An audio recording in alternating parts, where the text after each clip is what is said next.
Supply and demand is one of the most important aspects of our trading strategy, but the second most important thing is understanding market structure.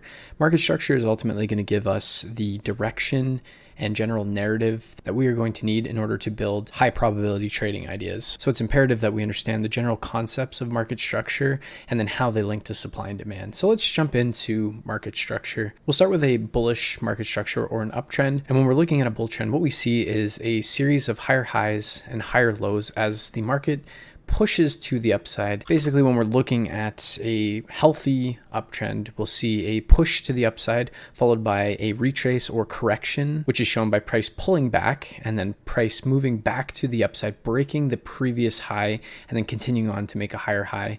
Price then retraces or corrects back to the downside and then moves back to the upside, breaking the previous higher high, creating a new higher high. And this will continue to happen over and over again until a trend is exhausted and either begins to range or switch to a downtrend. Now, of course, this example is more of a utopian example. And what that means is this is the textbook picture perfect bull trend. But we also know that if we've looked at any price charts and tried to compare what we see in textbooks to what we see on the charts, we know those are two very different things. So what we have here is a more real life example of an uptrend. What we can see is we're still making higher highs and higher lows, but there's a little bit more noise or fluctuation in between the two ranges. So between the higher low and the higher high. And what we can see here is price begins to correct. And what happens is the correction ends up creating substructure. And what substructure is essentially a trend within the overall range, because price right now in its current state is caught between this swing low and this swing high, and anything in between is what we would call a complex pullback, which means that price is pulling back, that we have no real confirmation that price is going to continue higher or lower. But as we're looking at a bull trend and we know what happens after we create a higher high, the market wants to pull it in a higher low. And as long as we don't invalidate the previous higher low, we would still be in an uptrend. So as long as this low doesn't get broken, we would still be in an uptrend. And it's a complex pullback because we could initially think that maybe this was the higher low, but then we put this one in. We might think that's a higher low. Then we might see this one and might think that that's a higher low. But until we actually break this higher high, we don't actually know. Now what you'll see is price then begins to pull to the upside. We get another correction and then we finally break that higher high.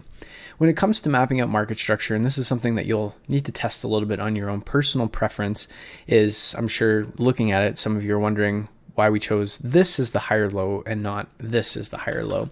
And the reason is because this is the origin of the move that broke that structure. Now, of course, when we're looking at a supply and demand framework, we might be more interested in demand zones that came from this point. But when we're looking at an actual market structural range, this would be the range in question that we would be looking at. And then again, what we can see is once we put in this higher high, we've created a complex pullback, a little less complex than this pullback, and then we've moved to the upside. But this definitely showcases a more realistic market profile that we'll see in a bullish trending market as opposed to this. Now, we may see some frameworks of this more clean ebb and flow from higher high to higher low, but more realistically what we're going to see is more complex pullbacks and substructure between our ranges of higher highs and higher lows before we actually break to the upside, of course, if we're going to see a bull trend continue. Now on the flip side, if we look on the right side of the chart, we can see that we have a downtrend or bearish market. What this is classified as is the market making series of lower lows and lower highs. And we see that in succession. And as long as price is continuously breaking lows, creating lower lows and creating lower highs, we are said to be in a downtrend. What we can see, again, similar to this example, is we create a low, we pull back, so we move back to the upside as a retracement or a correction, and then we move to the downside, breaking the previous lower low, putting in a new lower low. Again, once we've facilitated that lower low, we then create a retracement or a correction, and then we followed by a break of that previous lower low to create a new lower low. Again, a retracement or correction followed by a new lower low. And this will continue until price either enters some sort of range or switches from bearish to bullish. But again, like the bullish example, this is more of the utopian example. This is the textbook example. But we want to also look at what we're more than likely going to see on a true price chart so that we can be prepared for what is to come on an actual chart. So what we can see here is we have price creating a lower low. We get that retracement or correction to create a lower high. We then break that previous low, creating a lower low. And what we can see in between this lower low and this lower high is a bit of substructure where we are creating what looks to be a lower high, but then we end up breaking the previous lower high, creating a higher high of this substructure until we finally create this lower high. But this lower high is not yet confirmed until this lowest low is broken. So anything that's basically in the middle of this range until this lower low is broken, confirming a new lower low, or if price breaks to the upside and starts to trend bullish, creating a higher high, all of this price action is just caught within the range and hasn't actually proved any structural relevance, except for the fact that it is substructure, and on a lower time frame we can also look at the structure in that regard. But again, if we haven't broken the lower low, we haven't actually broken out of that range, we have not actually created a lower high as of yet, and unless we break the previous lower high, we haven't switched trend or invalidated the bearish market structure. And then what we can see is price again creates a down move. We create another lower high within this, but we haven't actually broken structure, and then we then move and break structure to the downside, creating a lower low. Again, similar to the bullish example, I have marked out the lower high as the highest point within this range. But again, what we might interest ourselves in when we're looking at supply and demand zones is this area to see if this has any relevance, because our new operating range would be this as we create this lower high before we create a move to the downside, creating the lower low. So again, what we're looking for when we're mapping out our market structure, if we're in an uptrend, we're creating higher highs and higher lows, higher highs and higher lows. And what we're expecting once price creates a higher high is a pullback, a correction, or a retracement, whichever way you want to describe it. And what we'd be expecting is for price to then break that previous high, creating a higher high. But if price does not break that higher high, we're caught between this range of price. If we break to the upside, that's a higher high, which is confirming more of a bull trend. But if we then break to the downside, we have then invalidated the bull trend and could potentially be switching bearish. And on the flip side, again, if we're looking for a bear trend, we're looking for lower lows and lower highs to be created. And then once we are waiting for our next lower low to be created, we're trading within this price range. Price could very likely move into this sort of complex pullback and then create the lowest low, and that would still be a valid bear trend. Or price could then move to the upside, which then would invalidate the bear trend and potentially be switching bullish.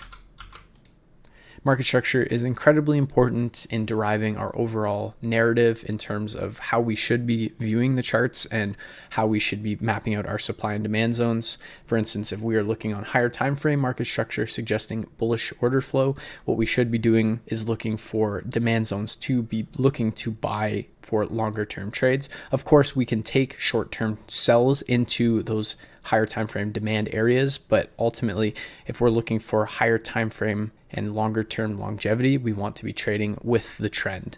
The trend is your friend until it ends, but that is why we stay on top of mapping out our overall market structure and understanding what's happening. Then what we must do is combine this with supply and demand to get our edge and to truly understand what's happening and what's creating this market structure.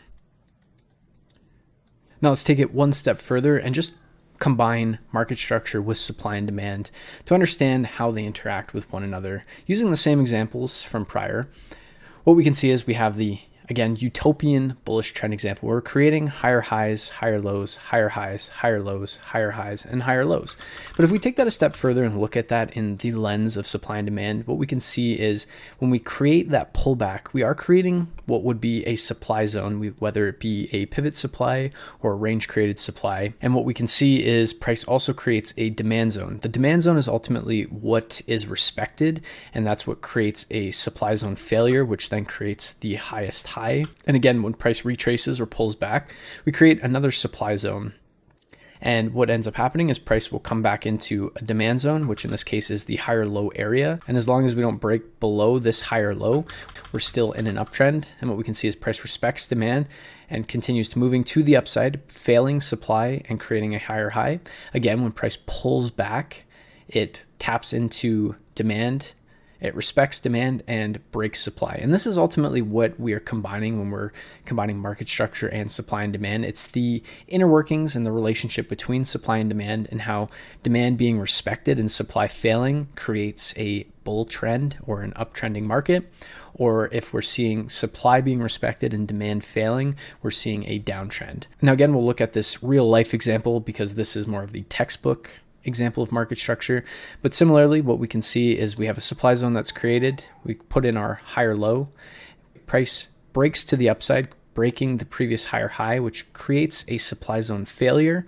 We get our complex pullback. And another point that we can add on that's a little bit more advanced, but something that I touched on in the supply and demand section. When we're looking at the complex pullback, what you'll often find are supply zones in this case that are created and that price is respecting within the overall complex pullback. But again, what we're looking for is price within this range. If we're breaking to the upside, we'd be creating a higher high, which continues our uptrend. Or if we break to the downside, we invalidate our bull trend. But what we can see is we respect supply. So what this does is it absorbs all of the supply so that when price respects this demand zone, price has nothing to slow it down in this point in time.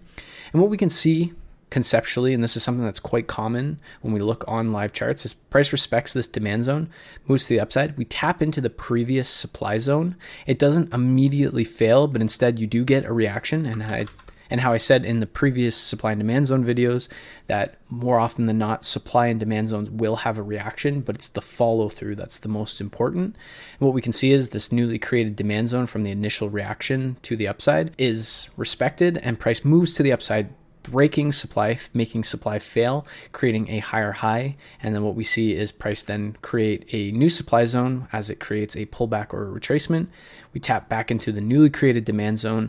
Demand is respected and price continues moving to the upside, creating a higher high. And this is the relationship in a bull trend between supply and demand and market structure, that we're seeing demand being respected and supply failing. We might see supply get reactions initially, but ultimately this is when we start looking at our demand zones and asking ourselves, are these going to hold? And if so, should I be expecting a higher high? And now what we'll do on the flip side, we'll discuss the downtrend or bearish market structure. And what we can see when we're looking at the bearish market structure, we can see the price creates a lower low. Price then retraces, creating a lower high. The process that creates the lower low creates a demand zone.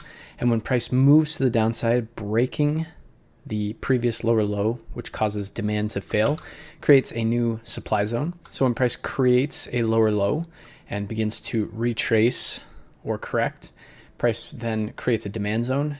It taps into the supply zone, which respects it, and then price rapidly moves to the downside, breaking the previous lower low, creating a new lower low, again breaking demand here, and then price corrects, tapping into the newly created supply zone, and then creates a new lower low, which then causes demand to fail. And what this is doing is showing that supply is being respected as demand is continuously failing, which is then creating our lower lows and our lower highs. Our lower lows are being created by demand failing, and our lower highs are being created by supply being respected. Now we'll look at the real life example just to add a little bit more context, because of course the textbook example does not translate well to a price chart. So what we can see is, again, we create this lower low and a lower high on the correction. We have our demand zone. Price breaks to the downside. We create that lower low. We've seen a demand zone failure. So what we'd be seeing is price is operating between this range and price. Price then begins to correct or move to the upside. And what we're doing now is we're waiting for a lower high to be printed. Again, a lower high is only confirmed once we break the lower low that has been printed. So what we can see is price creates a lower high, or what we think is a lower high, and then moves to the upside. And what we would see again is a demand zone being created within this substructure, respects the demand zone, which pushes it to the previous supply zone, which we see a reaction from, which moves price down. We then see a reaction of the demand zone. Price moves back to the upside, taps into a newly created supply zone, and then that's where we see price react, creating a lower low. And again, this would be our higher low within the range, but we would be looking and more interested in these points for supply zone for future use.